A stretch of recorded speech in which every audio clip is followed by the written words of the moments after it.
Protein ಕಂಟೆಂಟ್ಗೆ ಎಗ್ನ ತಗೋಬೋದು ಅಥವಾ non vegetarians ಆದರೆ ಆ ಥರ ಒಂದು ಸಪ್ರೇಟ್ ಲೈನ್ ಇದೆ, ಎಲ್ಲ ಗೊತ್ತಿರುತ್ತೆ ಅದು.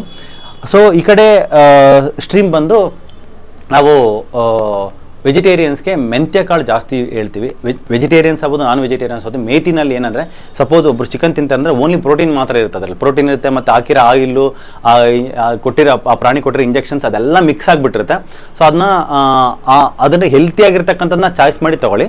ಸಪೋಸು ಅದು ನನಗೆ ಬೇಡ ಅಂತಂತಂದರೆ ಮೆಂತ್ಯ ಕಾಳನ್ನ ಮೊಳಕೆ ಬರೆಸ್ಕೊಂಡ್ಬಿಟ್ಟು ಓವರ್ ನೈಟ್ ಸೋಕ್ ಮಾಡಿ ಅದನ್ನು ಒಂದು 2-3 ದಿನಕ್ಕೆ ಮೊಳಕೆ ಬರುತ್ತೆ, ಕಹಿ ಇರುತ್ತೆ, ಹಂಗೆ ಜಸ್ಟ್ ಒಂದಿನ ಸೋಕ್ ಮಾಡಿ ತಿಂದರೆ ಮೊಳಕೆ ಬಂದಮೇಲೆ ಅದು ಭಗವಂತನೇ ಹೆಲ್ತಿ ಪ್ರಾಪರ್ಟೀಸ್ ಆ್ಯಡ್ ಮಾಡಿಬಿಟ್ಟು ಸ್ವೀಟ್ ಮಾಡಿನೂ ಕೊಡ್ತಾನೆ ಅದರಲ್ಲಿ.